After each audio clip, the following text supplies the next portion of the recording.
This TJ is getting some performance upgrades along with a lift, but why stop there? We'll also address some steering issues by fixing the geometry and getting rid of the death wobble.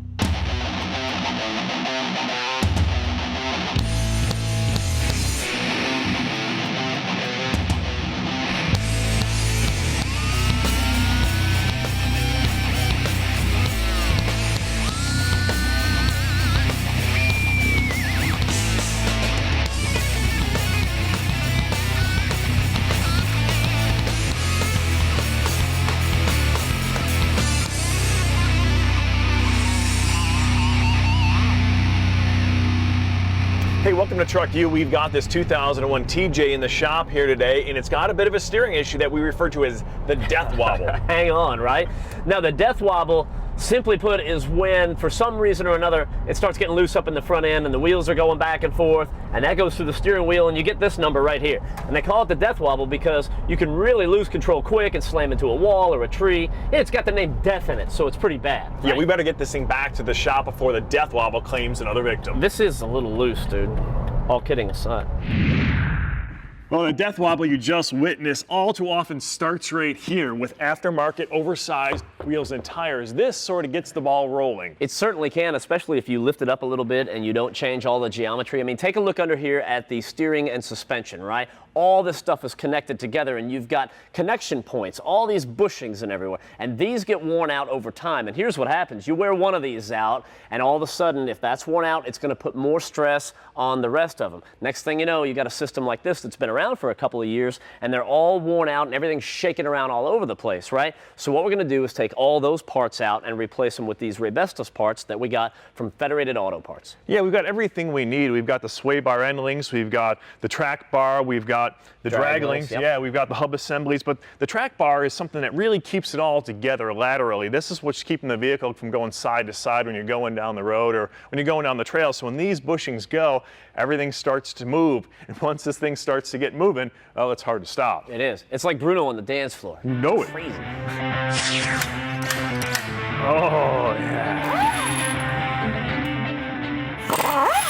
So, here's the little thing to keep in mind. All right, so we'll run this nut all the way off, and I'm gonna just, that way we get it out of the corrosion, it's good and clean, and I'll run it down there a couple threads, right? That way we can just pound this with a hammer and knock it off. It's kind of an alternative to hitting it with the pickle fork. That'll make it nice and easy, but the reason you wanna zip this all the way off is if it's corroded on there, see that ball joint will spin on the inside there, so if that nut's still on there, it's gonna be real hard to get off. So this will just make life a little bit easier. And you wanna make sure you whack this on the flat spot, which we got one there and one there, so we'll go on this one.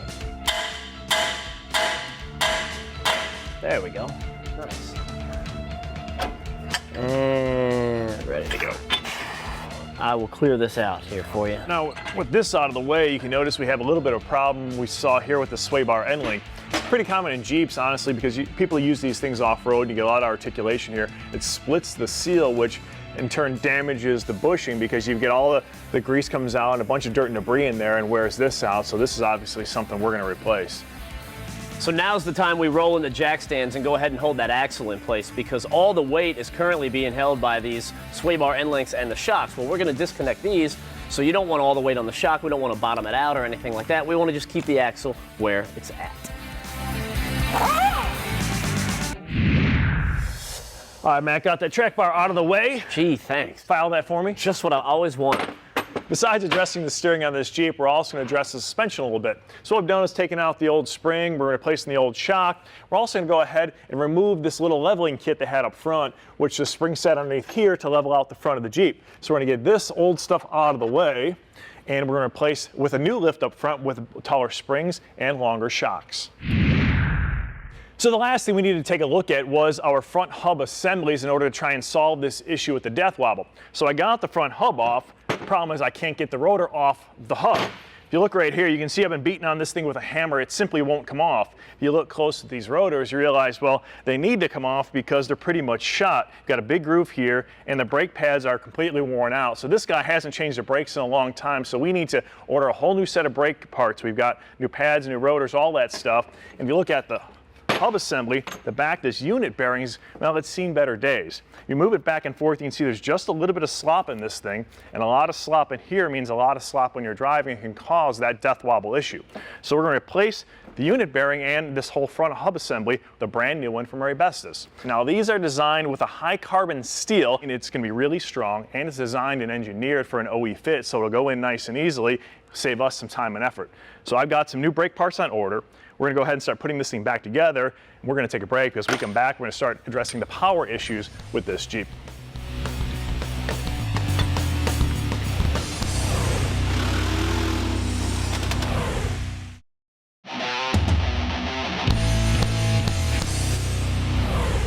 This segment of TruckU is brought to you by CRC Industries, makers of Brake Clean, the original aerosol brake parts cleaner. Today, not only are we going to upgrade the suspension and the steering on this Jeep, but now it's time to step into Bruno's wheelhouse and upgrade the performance as well. And we're going to do that with the Trail Jammer kit from Super Chips. Now this is cool because a lot of guys will buy a programmer and then you'll buy a cold air intake and you'll buy all this different stuff and try to make it work together, right? Well, the Trail Jammer has it all together in one kit. It is specifically engineered to work together and get the job done, from the cold air intake to the larger throttle body and the programmer. This is going to do it. Yeah, a lot of people try and do things piecemeal. They think they'll save a few bucks, I'll buy this part now with another one later, and then down the road they realize, wow, I didn't make any horsepower, and they get discouraged and they spend a lot of money that was really wasted. Well, Super Chips puts it all together for you by this whole package. They've done the engineering. They know that by putting this cold air intake box, this bigger throttle body, and this controller, you're going to pick up 18% horsepower gain, which is huge, especially with this engine. It really needs it. And it's all stuff that you can pretty much do on your own, and there's nothing here that's too involved. You can do it in your garage or on your driveway. The biggest thing really is just swapping out parts. Like for instance, this throttle body. This is the smaller 58mm throttle body. Now we're going to the new 62, and all you have to do is transfer over the sensors, use the new gasket, and bolt it into place. Pretty simple stuff. So think about it like this. With the cold air intake, we're getting cooler air, more dense air into the engine, right? With the larger throttle body, we're putting more of that cooler air in there and jamming it in. That's good. Then we're going to program it all up there in the front in just a couple minutes once we get all this done. So this is going to be breathing a lot better. So this is the heart and soul of our Super Chips Trail Jammer system. It's the Trail Dash, and it's great because it's easy to install and it has a ton of features all inside this nice little gadget. Now, what you do is you plug it into your OBD2 port, you run the wire up behind the dash, and you've got this great little pod which mounts it right here in plain view, and it's easy to see and it looks good too. So you've got access to everything you want right here through the dash. Now, first of all, it's a gauge cluster, and you can monitor just about any pressure, temperature, or speed you could imagine, and there's ways you can customize it by going through your main menu and setting all that stuff up as to what you want to see and when you want to see it. Also allows you not only see it in real time, but to data log as well. Cool features on this thing that are specific for trail stuff is what I really like right here, because you go through the next page and you can see there is an inclinometer on this thing, so you can see the roll and the pitch of the Jeep as you're going down the trails, and you can even data log it as well, which makes it really cool. Now there's a ton of stuff I can rattle on about this thing, but for us it all comes down to performance, and that's what you're going to get with this, because you hit programming right here. Now the Trail Dash will work on different models of Jeeps, and for each specific Jeep model it has its own set of tunes. So you've got the base one, which is stock, then you've got one for crawling, fuel economy, towing, and a couple different ones for performance, and that's what this thing is all about. This entire system is getting this Jeep to perform, because quite frankly in stock configuration it doesn't. So because of this whole system, 18% more power, and that is going to be huge. This is really cool.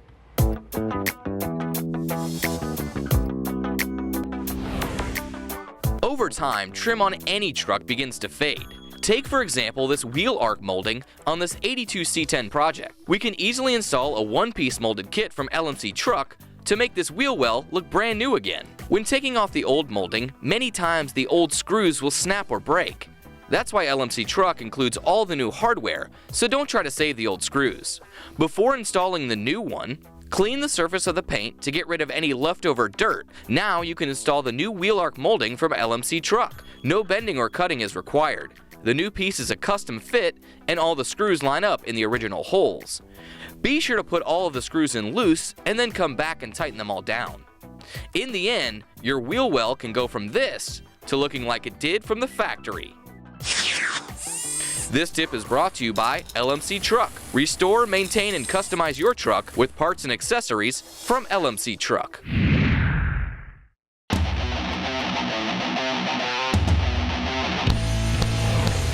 Welcome back to TruckU. So we have the performance upgrades taken care of on this Jeep, and this is going to be a capable little off-road vehicle now. Yeah. Now the guy can go out and have some fun, but he could also get himself into some pretty sticky situations, so we want to help him out should that happen, potentially, right? And this is going to help him right here. It's the Super Winch 10,000-pound winch, and that's going to mount right up on the front. Yeah, and this can not only help himself, but help his friends out because like Spider-Man, with great power comes great responsibility, my friend. There you go. Now we've got two different mounting options for this thing, and what you've got to do is make sure you try and clearance this sway bar. So you can either go in front of it right here, but we've got some towing stuff in the way we want to avoid, so we're going to go on top. And we made a little cutout here of cardboard, and this is kind of the magic piece right here because this is going to be a little platform where the winch will sit and still clear the sway bar. Yeah, so we'll have a 90-degree. That'll look good and tough, and like you said, we just have to have the clearance. The winch will sit up on top of that. So all we have to do is take this concept and bring it to reality, and we're going to do that with the ProTable CNC plasma cutting system from Tracker CNC. So when you order this and it arrives, you get all these pieces and parts and you put them together in about, what, 2 hours maybe, and you are cutting metal. It's awesome. Yeah, you can go from the thinnest metal to the thickest of steel, up to 1 inch thick this thing will cut through. It's crazy. They give you all the technical support you need, everything to really get up and running and do it quick. The thing I like about it is the fact that once you start cutting pieces out, you're not cutting them out one at a time. Let's say you got a little bracket or a tab or something.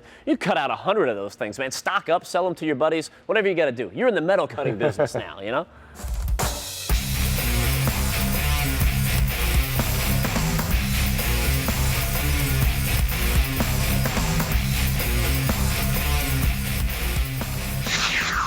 Bruno, nice job, dude. This is aggressive looking. Yeah, it looks good, man. Kind of mean.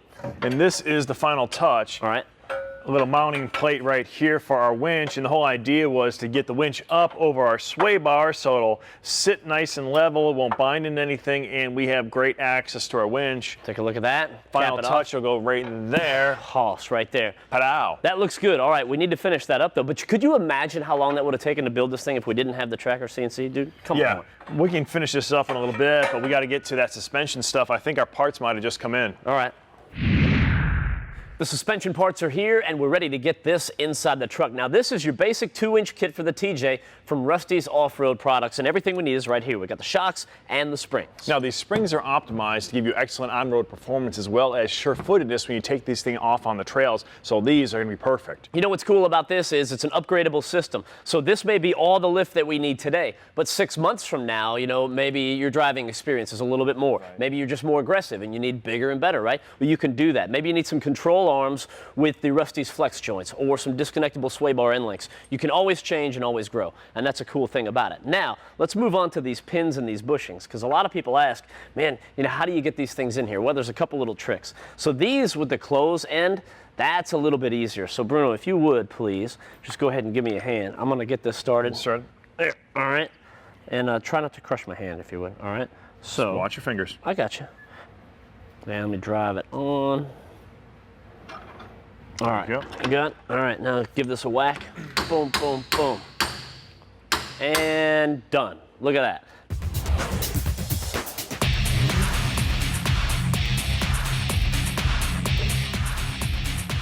Today on the Z-Max journey to the center of the old engine, we are brought to this, the cylinder head. We'll bring it out and take a look at it. Now here's the deal, here's what we wanted to do. We wanted to do a real world application using Z-Max in an old engine. So keep in mind, we haven't even been running Z-Max all that long yet, but now we can start taking things apart and looking at the before and after and seeing what the results are. And already we're starting to notice some pretty good results. Now we knew Z-Max was working on this old engine because our cranking compression numbers were up from before we started the trials, and we're also, besides getting better ring seal, you'll notice it's starting to pay off inside the combustion chamber as well. Now we had scratched off a little bit of that carbon to give us a starting point, and you can see right here that Z-Max has been continuing to scratch away that carbon. This whole area is really smooth out. We don't have any of those high spots, any of that clotting. It looks like we're getting a nice clean burn, which is a good thing. That looks a lot cleaner, and the same principles hold true back here when you look on top of the cylinders. Look at that. That's just cleaner all the way around, man. That's nice. Yeah, the pistons are starting to clean out. We're not getting any substantial blow by because the cranking compression numbers are pretty good. good on this Jeep. And that's what it all boils down to. You pour in Z-Max in your fuel system, you pour it into the engine, and it does the job for you. The end result, more power and better overall efficiency, which is going to save you money at the pump. This tip is brought to you by Z-Max. Performance you can feel.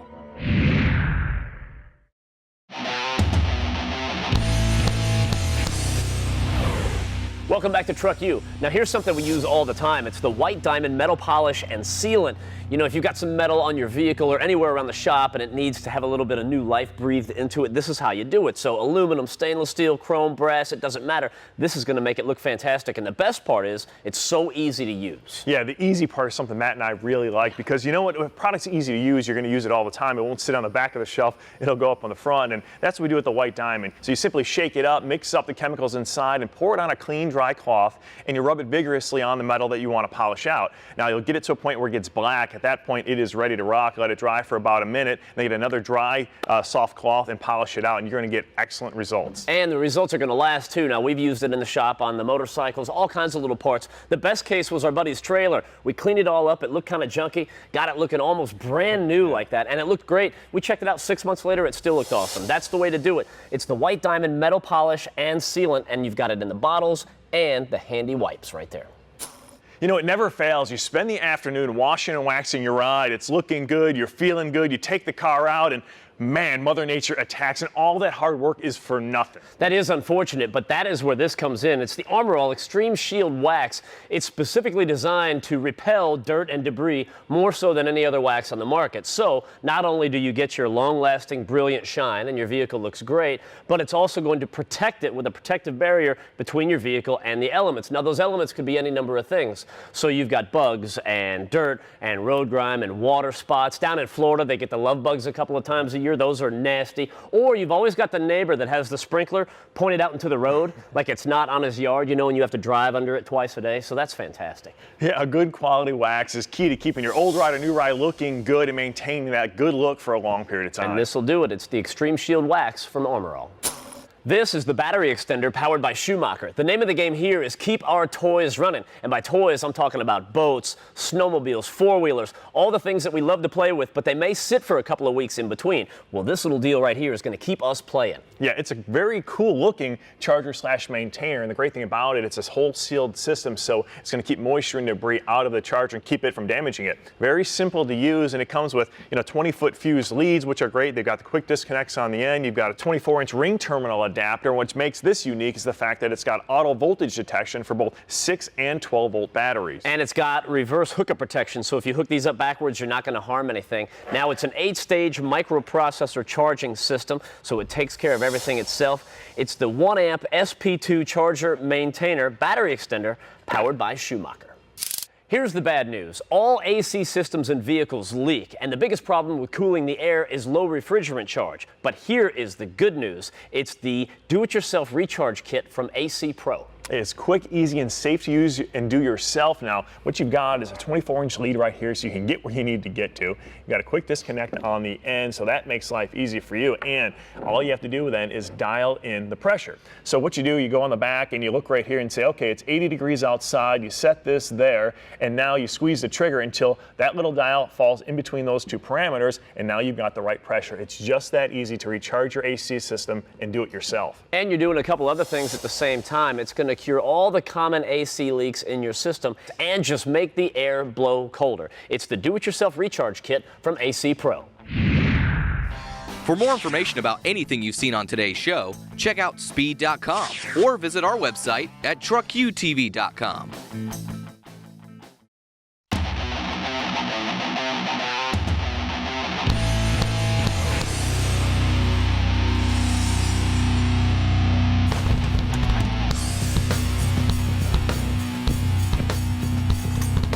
Welcome back to TruckU. Here's where we're at. As far as the front end is concerned, all the new steering pieces and parts are in. That's all good to go. We've got the new lift kit from Rusty's Off-Road in there, and everything is new and everything is tight, so that death wobble is going to be a thing of the past. Now I can just come back here to the back and finish up the lift back here, which is very simple. It's just a spring and a shock, and this baby's done. But of course, now we're on to the next thing, right?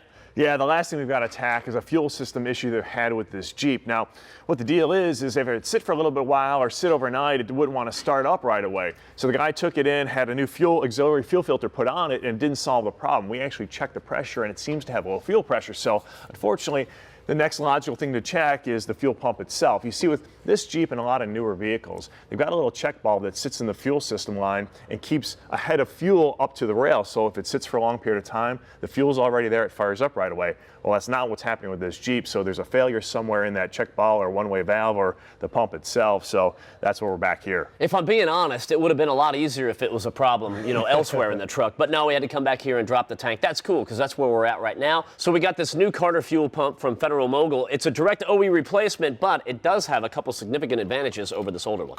Yeah, it's got that turbine technology, which you'd find in modern vehicles today, which is great because it runs cooler, it runs quieter, and you've got a steady, even flow of pressure, which is good. Now, a couple different things, like Matt had said, some of the features of this is, first of all, it's a direct replacement. All the plugins are going to work, but the advance really comes in terms of filtration like you've got right here. Here's your standard filter, which this one looks pretty old and nasty versus a new one, but the clean screen technology they have on this Carter fuel pump is really an asset. It's going to give you 40% better filtration, which is a huge deal when you talk about a fuel system, because little bits of contamination can plug injectors and cause the engine damage and cause problems with fueling in general. Yeah, that's really the most common problem, is the debris that's caught up in the filter. And all fuel is dirty, even when you get it from the pump. And then think about it, on an old tank like this, it's sitting down at the bottom and it's all collecting. You can look down in here and see a bunch of debris down there at the bottom of the tank. So before we put the new pump in there, we need to clean this out. That's the next order of business. We'll take it outside, hit it with some high pressure water, and let it dry out, totally dry, and then we'll be ready to put the new pump in.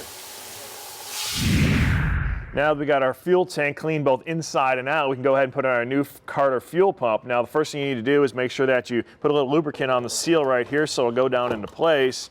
And I know it might seem a little excessive to have to clean out the inside of a fuel tank, but believe it or not, there are a lot of microscopic debris inside that tank. You can see it all in that filter, and just because you might not be able to see it with the naked eye doesn't mean it's not there. The last thing you want to do is have to do this all over again. So we'll do it one time, we'll do it right, and we can move on. Absolutely, man. Job well done. Hey, that's going to wrap it up for us this week. We'll catch you guys next time right here on TruckU. All we got to do is get this baby back up in there.